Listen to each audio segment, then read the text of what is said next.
বেশ কিছুদিন আগে গিয়েছিলাম টাকিতে ঘুরতে, আর টাকিতে ঘুরতে গিয়ে সারাদিন ধরে কি কি খাওয়া দাওয়া করলাম সেটাই তোমাদের সাথে শেয়ার করছি। প্রথমে ফার্স্ট সকালবেলায় খেয়েছিলাম এই চিংড়ি মাছের পাঁপড়টা, যেটা খেতে আমার একদমই ভালো লাগেনি। তারপরে ওইটা যখন খেতে ভালো লাগেনি, ওটাকে বাদ দিয়ে খাচ্ছিলাম এই হাতে বানানো আলুর চিপসটা। এটা কিন্তু বেশ ভালো ছিল, ওপর থেকে একটু চাট মশলা ছড়ানো ছিল, দারুণ লাগছিল খেতে, এটা টু গুড। তারপরে খেয়ে নিলাম একটু কোকা কোলা মানে কোক।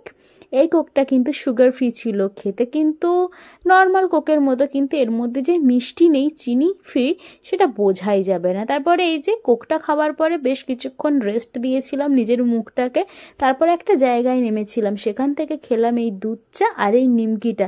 নিমকিটা ছিল ওদের হাতে বানানো, দারুণ খেতে ছিল। তারপরে টাকিতে যাওয়ার পরে আমরা খেয়েছিলাম এই ঘুগনি মুড়িটা আর এই ডিম পোস্টটা। ডিম পোস্টটা এতটাই কাঁচা ছিল, আমি জীবনের প্রথমবার এত কাঁচা ডিম পোচ খেলাম। এইটা মানে পুরোটা তো আমি খেতে পারিনি, নষ্ট করেছে, আর আমার না পুরো বমি হয়ে গেছিল এটা খাওয়ার পরে। তারপরে সন্ধ্যাবেলা যখন আমরা বাড়ি ফিরছিলাম, বাড়ি ফেরার পথে খেয়েছিলাম এই চা। টাকিতে গিয়ে লাঞ্চ করেছিলাম, সেই ভিডিও ক্লিপটা নেওয়া হয়নি। চার সাথে বেশ কয়েকটা স্ন্যাক্স কিনে নিয়েছি, যেটা বাড়িতে যেতে যেতে খাবো।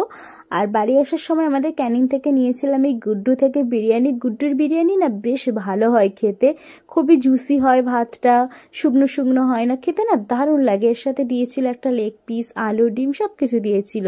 খুব মজা করে আমি বিরিয়ানিটা খাই। আর তোমাদের কেমন লাগলো যে এই ভিডিওটা কমেন্ট করে জানিও। আর অবশ্যই করে টাকির ভ্রমণ ভিডিও, টাকির সমস্ত রকমের চ্যালেঞ্জ ভিডিও লিঙ্ক কিন্তু এই ভিডিও ডেসক্রিপশনে দিয়ে দেবো, তোমরা প্লিজ দেখো আর কমেন্ট করে জানিও কেমন হয়। আর তোমরা কিন্তু প্লিজ আমার ব্লগ চ্যানেলটাকেও সাবস্ক্রাইব করে আমার পাশে থেকো, তোমাদের পাশে থাকাটা আমার জন্য খুবই দরকার। তোমরা আমার এই চ্যানেলে সবাই অনেক ভালোবাসা দাও, তো তোমাদেরকে অনুরোধ করব আমার দুটো চ্যানেলকে একই রকম ভাবে ভালোবাসা দেওয়া।